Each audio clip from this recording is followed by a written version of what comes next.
Welcome to Sales Training for Podcasters, the podcast designed to better your sales process. We'll be sharing tools, tips, and techniques, whether you love sales or hate sales. If you've got a product or service to sell and a podcast, you've come to the right place.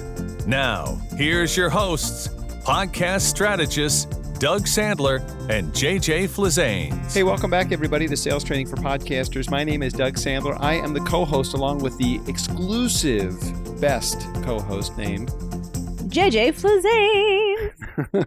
You know, you gave up your career on Broadway just to do this podcast. That's amazing. Just this podcast. That's it. Only this podcast. Hey, so I had a couple of trigger moments over the last, I would say, couple of weeks, and I realized that maybe I'm approaching things. Maybe the title of this podcast, Sales Training for Podcasters, isn't obvious enough where my focus oftentimes is, but I think I put the emphasis there for the right reasons. I think that oftentimes we are, as a entrepreneur-based society, the ones that at least that we deal with, our market, I think oftentimes they forget that nothing happens until you sell something.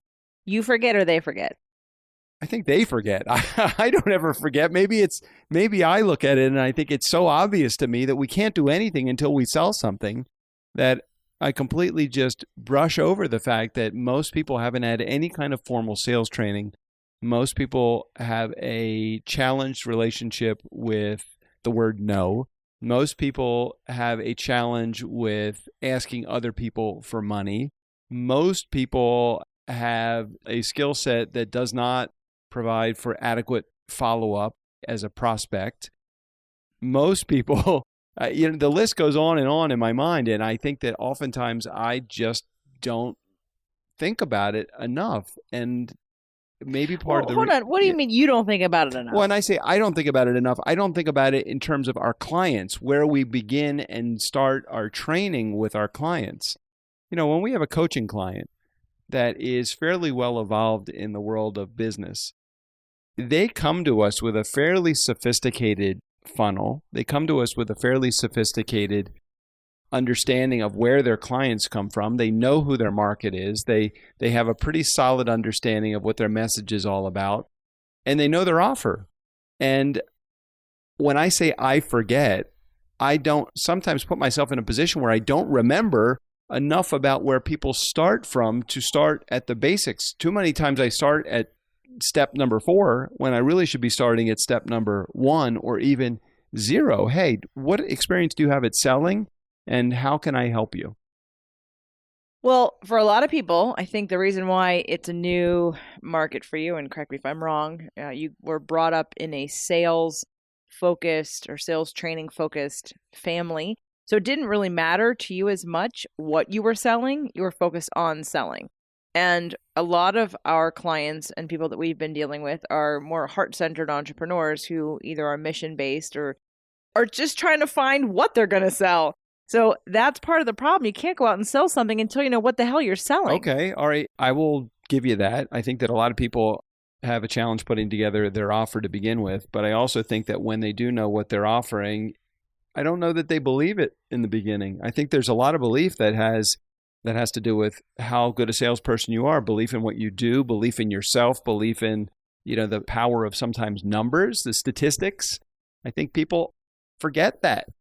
Well, people are turned off, I think, by the idea of just sales training, of selling something for selling something's sake.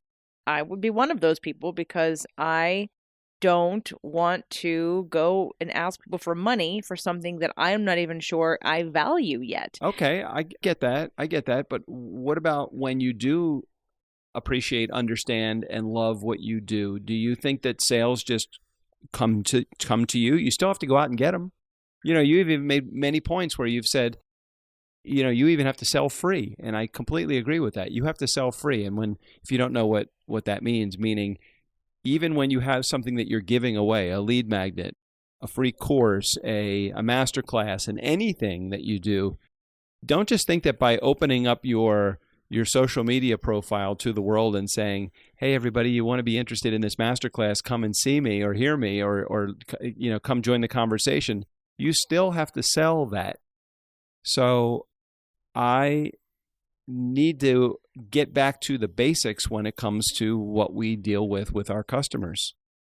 Well, I think for you and I, part of what we will be doing moving forward is asking certain questions, pre-qualifying people about their sales experience. Have you ever closed a sale?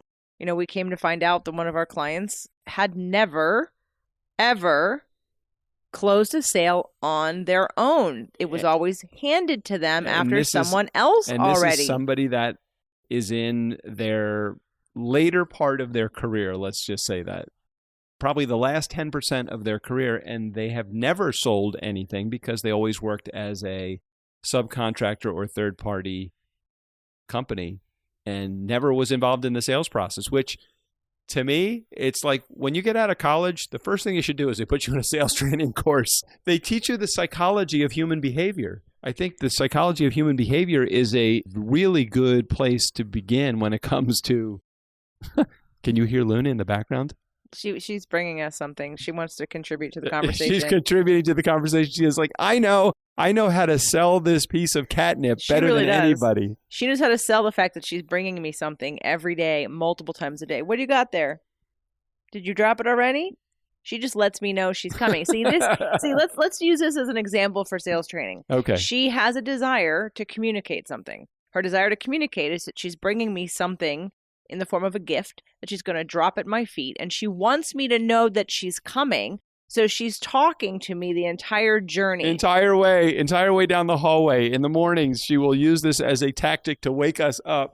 In the evening, she will use it as a way to say, hey, come pay attention to me. So how this relates to sales is that you have something you want to tell people or give people or offer people, and you need to be talking to them the entire way down the hall before you drop it at their feet. So there has to be the pre-sale part, the education, the information, the uncovering. Rapport. If you don't build a relationship with a prospective customer, you're never going to make that sale there. Unless you have a transactional-based business.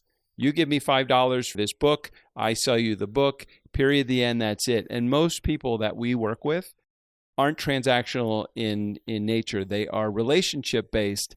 You can't sell a $5,000 or a $2,500 or even $100 widget without you having some level of relationship with somebody, unless your offer is just so freaking out the door outrageous, and you still have to sell it. So let's take this back to podcasting for a second, since it's a podcast, and podcasts are generally about building relationships, whether it be through the audience or through the guest seat. Either way, you do need to build a relationship with your audience. And for those of you that are more adverse to sales, like you don't like the idea, when it comes down to it, my sales training came through offering something people needed and being able to show them very clearly and ask them questions about their needs, so that by the end of the conversation, I wasn't selling anybody anything. I was telling them, here's what you need. Do you have this? They'd say no. Where do I sign? But that's the ultimate sale. The ultimate sale is where you build a relationship with somebody over an extended period of time, and they trust you so much that it doesn't matter what you're offering. They want to buy what you have because they love you. This is not my audience. I'm talking about when I was selling personal training to someone I met for 1 hour. I did a consultation, and by the end of it, I was selling them a couple $1,000 package of training just in that 1 hour, showing them so they didn't know, like, or trust me. I wasn't using that as leverage. I was literally uncovering what their needs were, what their goals were, what are they doing to get there, have they found success, here's the science behind it. I'd make a graph. It was the FIT principle. We'd fill it in together. Okay, so what are you doing for this, and what are you doing for that? And I just uncover through doing this graph every time that they'd either been doing nothing or the same thing over and over again, expecting new results. And it was very obvious and clear that they were never going to get to their goals with what they were doing, and they needed help. Oh, you had a system, you had a process in place, and you understood that without this process in place, you probably weren't going. You couldn't just go through the console, talk to them all about them, build the rapport with them, and just say, okay, what do you want to do next? You need to give them a valid reason why they need to use your product or service.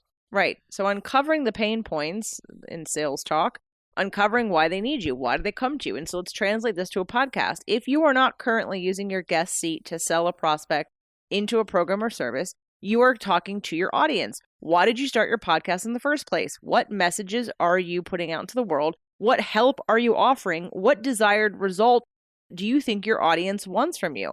And that's how you structure all your episodes. That's how you structure your offers, your lead gen, and your products and services. I'm sure I've talked about this on this show, that when I started Fit to Love, I was a personal trainer with a book and some products. When I started Spirit, Purpose, and Energy, I had nothing. I had to create things as I went along, but I loved that because I got to do it for the people who were listening to the show. I literally created what I thought they needed based on what they were telling me they wanted and what they needed help with. So it was a really simple and easy process to create with my community that which they were asking for. And so if you're someone without an offer, don't guess, ask. And if you already have an offer, then we want to be leading people down some kind of journey, customer journey, prospect journey, whatever, in order for them to uncover that they need you and they need what you have.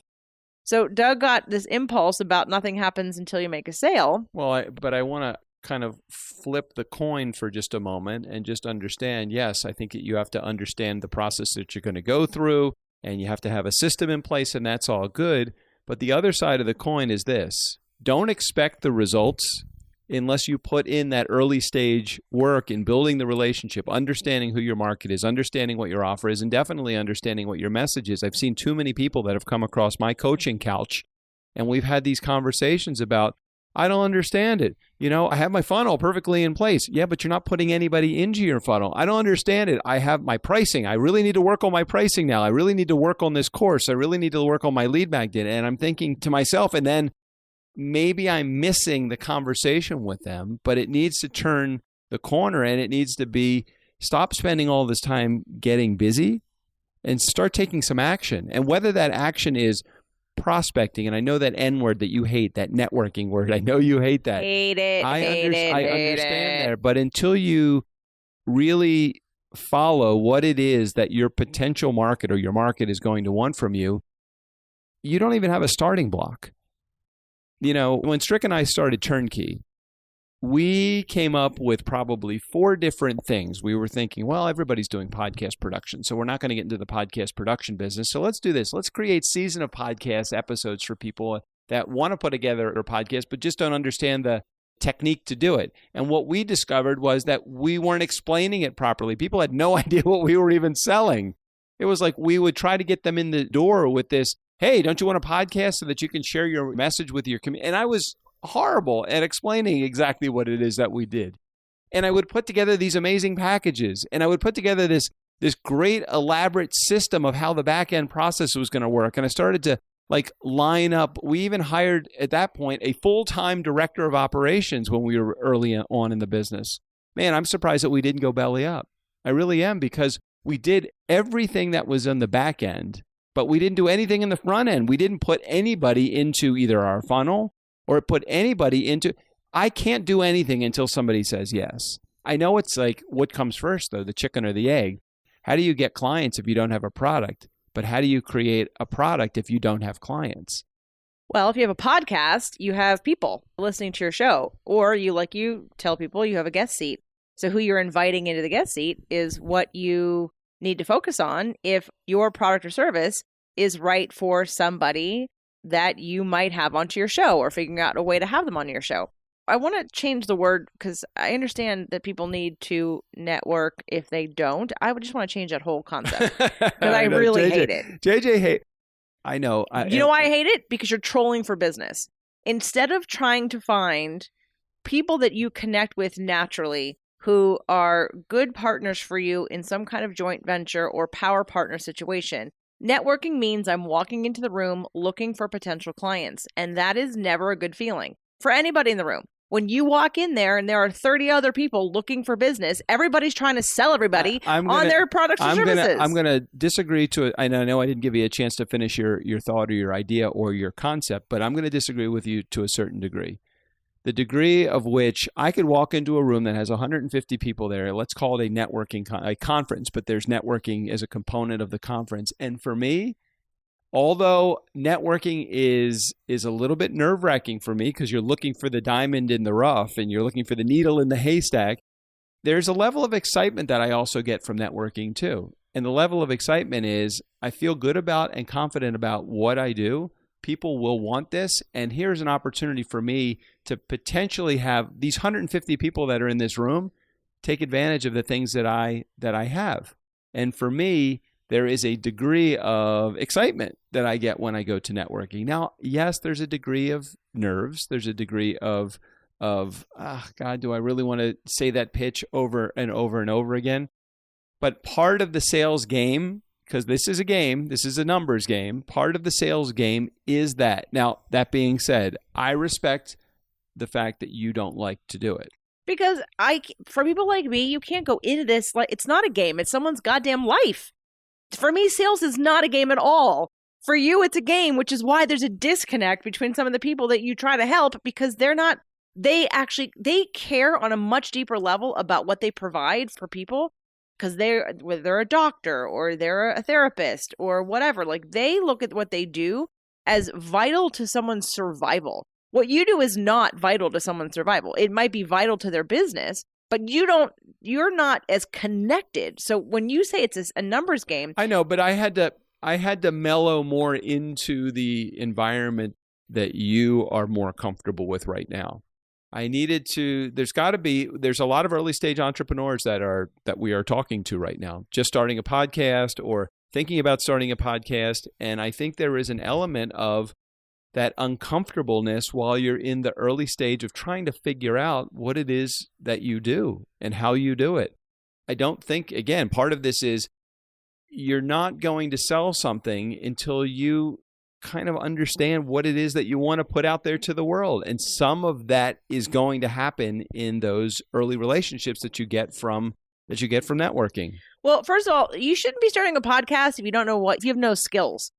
I'm coming back even before starting a podcast. I'm talking about business. And I love the idea of chatting. I love the idea of chatting to people about this while yes, if you're listening to this show, you are probably a podcaster or thinking about podcasting, or you're really getting the hang of understanding what it is that you need to do in order to have a successful podcast based upon the, 40 episodes. How many episodes do we have in this show? Any idea?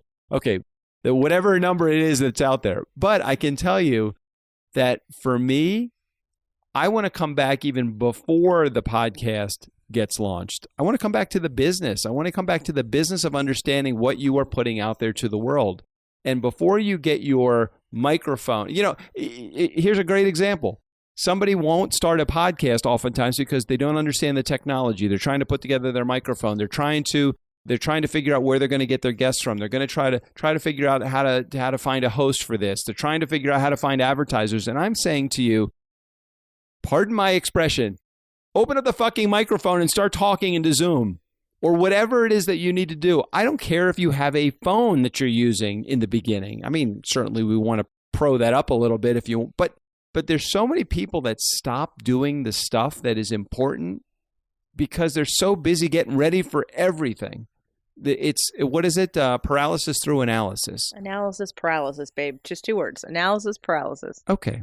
Thank you. Yes, analysis paralysis. That's fine. Whatever it's called, it doesn't matter. You get the point. I want people to stop getting ready and take action. And I know that oftentimes you will tell me, it's like, well, what are they taking action for? Or what are they doing? And I know it kind of is, it rubs you the wrong way when I say that. It doesn't rub me the wrong way because I understand why you say it. What I laugh at is that you have no conception of what other people are going through who can't hear that. You think, just take action. And that's not, and for you, that makes sense. You have a lot of fire signs that's what you just do. But there are so many people who are the opposite of you that doesn't mean anything to them. But that doesn't help them at all. Aren't they coming to us for a reason, though? Aren't they coming to us because they are stuck or they're trying to get to the next level or they're trying to figure out what? Okay. So we tell them what to take action on. We tell them what to do and then they don't do it. And then it's like, oh my God, not everybody. And I say this because there's a couple of trigger moments that have happened in the last few weeks for me. And it's all related to people that get very excited about what they have the opportunity to do. We give them the instructions. And partly, I'm not going to put this all on them. Part of it is my inability sometimes to explain to them the importance of, hold on a second. Like I got on Zoom with somebody the other day. This is so funny because this is just shows how much in control somebody else wants to be. I got on Zoom with somebody the other day, and it was obvious that she had been on many other podcasts before, but she was struggling with her microphone. And so when we connected on Zoom, and I could see she was struggling with the mic because it wasn't coming out of the microphone, and then when it wasn't sounding right. And I said to her, I won't mention her name, I said to her, okay, let's take it one step at a time. Do you see the thing at the bottom lower left-hand side of the screen that says mute? And she goes, yes. And then she just took off and ran. She just is like, she clicks on the button and goes to all these settings. And then I said, hold up. Just give me a second. Let me walk you through this. And I said, click on the little thing to the right of the mute button. There's an up arrow. Go back to the bottom of the menu. It says audio settings. Same thing. She started taking off and running again.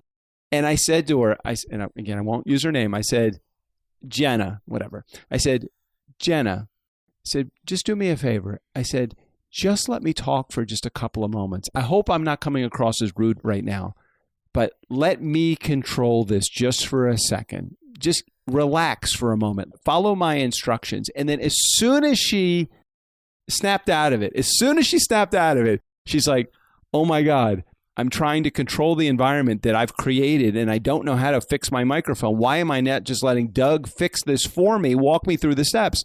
And literally within 10 seconds, we had the microphone issue solved. The only reason I tell that story is because as we begin to talk to people about the importance of building the relationship, going through the sales process, understanding what the sales cycle is all about, as soon as you start to say that, somebody's mind is just, they're off and running. They're already designing their product. They're talking about marketing. You know, this was an example that came up just recently for us. They're like all talking about their marketing plan and they want to go down the path of building their funnel and they want to talk about everything other than, guys, you can't do any of this until you pick up the phone and fucking call somebody or make an appointment or Zoom with somebody or all of that stuff. So I say that because I think it's so essential for me to remember that people, especially entrepreneurs, they want to control the entire environment, but they also have to remember that they're bringing us in to help them. And they just need to pause for just a moment so that we are able to help them. There are two groups of people. There are the people Okay. that take action without a plan and the people that won't take action without a plan. And whoever you are, whichever category you fit in, Say them again. there are the people that take action who don't need a plan. So ready, fire, aim. That would be you. And me, sometimes, a lot of the time. And there are people that won't take action until they have a plan. Ready, aim, aim, aim, aim, aim, aim, aim. So whichever category you're in, the only way you're going to grow your business is to do the opposite. Oh, I like this. Okay, you're on something now. Talk to me. Talk to me, JJ. I think I like this plan. Well, you know, when you do what's in your comfort zone, you stay in your comfort zone and you cycle around the same upper limits, the same belief systems, the same things that you think you're good at. So for someone that won't take action without a plan, you're never going to get anywhere. You're just literally going to cycle because your plan has to depend on what happens when you take action. Like you have to actually be in the action to uncover the plan anyway. Now, but then there's the other people who always they're just going. Any new idea, Oh my gosh. every new idea, they're Yep. creating a new product, they're creating a new everything. And there is no long-term strategy, which is why you're always chasing money. And which is why I know several people that I can think of off the top of my head who, you know, get to certain stages in life and feel a little purposeless because they've spent a lot of time chasing money. And all of a sudden, they aren't committed to anything that makes them different, unique, or having a greater impact, let's say, in the world. Luna's here with us in case you hear her talking to us. She's very involved with this conversation. She's really. Now, is Luna a ready, aim, aim, aim, aim person or Not at cat? all. Or is she a ready, fire, aim? No, she's a good balance. She's a good balance. She plans out what she's going to bring to me in the She middle really of the does. night. Every pair of sunglasses She that you have. chooses it wisely. She knows where she's dropping it.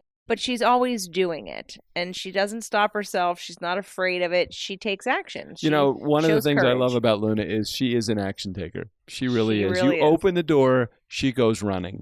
You open the door, she goes running. And we have another cat that you open the door and she has to think and think and think. What, Domino? No, No, Sugar? Sugar. And Oh, no, she doesn't think. She thinks, no, I don't want to go outside. Right. And then you have Domino, which is completely the in-between. It's like, today it's like, okay, sounds really good. And that scattered philosophy is sometimes challenging also. Who said it's scattered? She's just being intuitive about what she wants in that moment. It changes from day to day. She's not a robot. And just like the people who are listening to this, you're also not a robot. So one of the things that I would encourage people to do after listening to today's show, and First of all, get a cat. or rescue a cat, or donate to people who rescue cats like me. I'm not currently rescuing, so just go to your local charities and donate to them for any rescue that you love. Dogs, you love dogs more than cats. Anyway, so I think it's an interesting conversation because it's where you get triggered when people don't take action. I do. And part of that, though, is because wait. I don't think it's not that I get triggered when they don't take action. I get triggered when they don't process the entire environment. They don't process. I'm okay if somebody is not taking action if they truly are, okay, I'm designing something, I got it, but I don't want them to complete it. You can't complete a product unless you know that your market wants it. You don't know that your market wants it. Go ahead, yeah. What's the name of your dad's book? You can't teach a kid to ride a bike at a seminar. Say it again. You can't teach a kid to ride a bike at a seminar. You're not going to build your podcasting business talking about podcasting. You have to be doing it. Exactly. And that's really the bottom line of your frustration. And this journey, unlike others, I would say, unlike, let's say, marketing campaigns, ad campaigns, is one of trust and one of consistency and patience. Because you cannot control who listens to your show. You cannot control who clicks on. You have no idea who's clicking on or who's clicking off unless you host your own show, which that would be cool. And maybe that will happen in time. But currently, you don't know who's listening. And when JJ says host your own show, she means unless you're like Libsyn or right, like you're not publishing it somewhere else that's an aggregator and sends it out to iTunes and all the other podcast players like Spotify and iHeartRadio and all of them. But which, again, if you're doing that and getting a lot of traction, good for you. Let us know. Otherwise, the big guns who control podcasting and put your podcast out there for the masses and the millions and the hundreds of millions of people out there, you don't know who's listening. And so designing an entire plan for people that, unless you have engagement, you don't know who they are. The only thing you can lead with is trial and error and what it is you want to put out into the world. That is it. It literally, to me, makes you the most honest, the most focused on what it is you're committed to without having to try to chase money. Because you will only stick to something you're committed to that means something more to you than a buck.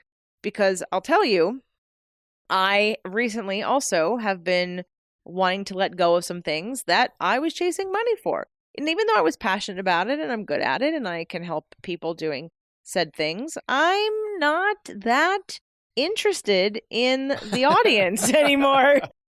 So we have to really, again, trial and error and assessing where do I light up? What's my zone of genius? How am I showing up in the world? And that's actually why I started my first show. And if you are a seasoned podcaster who has an audience and you're just having trouble getting the offers out there, you have a different set of problems. If you're a person listening to this thinking, do I get into podcasting? How am I going to make any money? First of all, go to 5waystomake-money-podcasting.com. We did a whole free mini course for you, 5 ways to number 5, waystomake-money-podcasting.com, and you can learn about all the different ways you can make money podcasting. But sometimes I used it when I started Fit to Love as a market research tool. How do people want me to show up? I'm a personal trainer. I teach cooking classes. I'm paleo, gluten-free, and dairy-free. I teach nutrition and alternative medicine. I teach law of attraction and astrology and relationships. I teach all these things. So how am I going to put that out into the world? I don't know. Let's do a show that's 6 days a week, and each different day is a different theme. And then let's see who responds to what. Now, at the same time, I had a business that I'd been doing for 15 years at that time, and I was a personal trainer, so I was already getting paid. So if you don't know what to lead with, then use your podcast to test that out. And when you get to the place where you know what you're doing, you have an audience, you're committed to your mission, and you're not making sales, call us. Because that's what we're trying to help people do, is create that funnel that makes sense. If you have engagement with people in your audience, or you're interviewing the right kind of person on your show that should be a client of yours, we've got strategies for that. So we really want to work with serious podcasters that don't get hung up on the fear. And I guess that's really the bottom line. Everyone has an upper limit, and you're going to hit it between this growth and the next level of growth for you. If you need to have a plan and it stops you from taking action, lean into that, take action anyway. If you're someone who's always taking action but you don't have a plan, pause a moment. It'll be uncomfortable. Calm that anxiety down. Sit down and work with someone to strategize a plan that you can put into place and test. That will give you information on which to make decisions, so you stop wasting time or spinning. This is like the best forum to be able to just completely unload what burdens you. And for us, for me at least, in the beginning of creating this episode, I said to JJ, we were on a walk in a local hiking place by us. And I said, the thing that challenges me is I want to have a conversation with people about nothing happens until you sell something. And that's kind of where the brainchild of this particular episode came. But think about your market for a moment. Think about your podcast and think about the genuine nature. I mean, you're hearing us. I mean, this is not scripted. Obviously, you can tell this isn't scripted. There's no bullet points. And yes, we do have a place that you can go to find out more information, 5ways-to-make-money-podcasting.com. But for us, this is just open mouth, insert feelings, and start talking about the things that are challenging to you as a provider of service and to your market also. For you as a podcaster, hopefully this could be also a dual lesson in, number one, nothing happens until you sell something. But secondly, when you have your show and you're explaining to your market, the people that are listening to your show, the challenges that not only that they're having in the resolution, the solutions to their problems, but the problems that you are having as a person also presenting sharing your wisdom and your gift with the world, people will connect with you. And if they don't, they're not your market anyway. Wouldn't it be great to be able to have a market that completely understands you and knows what you're all about? That's where the know, like, and trust factor begins. It all begins with your podcast. If you're a podcaster. And if you're not a podcaster, number one, why don't you have a podcast? But secondly, just understand that the relationship is key. Nothing happens until you sell something, yes, but the relationship is the key component of selling something. So get started with the relationship, build that, and sell something. And I know on the other side of this, you will be glad that you took action. If you are an inaction taker, unaction taker. If you're somebody that doesn't take action, this is a good opportunity for you. What are we doing? Are we on Facebook Live now too? Oh, hi everybody. Podcast. Oh, that's a really good one, JJ. JJ's taking. Oh God. So just so you know, you have the setup for where our amazing studio is today. We are literally in our couch in Ojai, California. And have we done an episode from our couch yet? We have not. I don't think we have. Have we done an episode from our house? I think we have, haven't we? That's a very good question. I have. I don't think we've done a sales training for podcasters from our We house. have not. You are right. Okay, well, we are here and we love doing episodes from our house. So if you did want to come and visit, we will do coaching sessions, VIP session, and we will have you here. We could go out to the backyard. We have a beautiful pool that you could sit overlooking the mountains of Ojai and enjoy yourself. Okay, JJ, let's wrap it up here. You want to? Sure. So again, the call to action for us is if you don't know how to make money podcasting, go to 5 ways to make money podcasting.com. If you're struggling with, wanting to have some help, you think you have all the things in place, but nothing's working the way you think it should, go to ultimatepodcastmastermind.com. That'll lead you to a page which is just an application. It's not necessarily for the mastermind. it could be, but it really is just an application to talk with us and get on the phone with us and see if there's something that we have that could help you. It's free, doesn't cost you anything. It's a quick Zoom call, ultimatepodcastmastermind.com. But the free mini course is the place to start, 5 ways to make money podcasting.com. We make money podcasting every day. It's what we do. Our life continues to get better and better. We work less, we make more. It's really a good method. It is a good life. I enjoy it, and I want to have you guys join us too. Okay, we'll see you next time. Sales Training for Podcasters. See you again soon. Thanks for listening to Sales Training for Podcasters. To get additional information and to access more amazing content that will boost your sales game, visit salestrainingforpodcasters.com. Hey, do us a favor. Rate and review our show on Apple Podcasts or wherever you get your podcasts. Again, thanks for listening.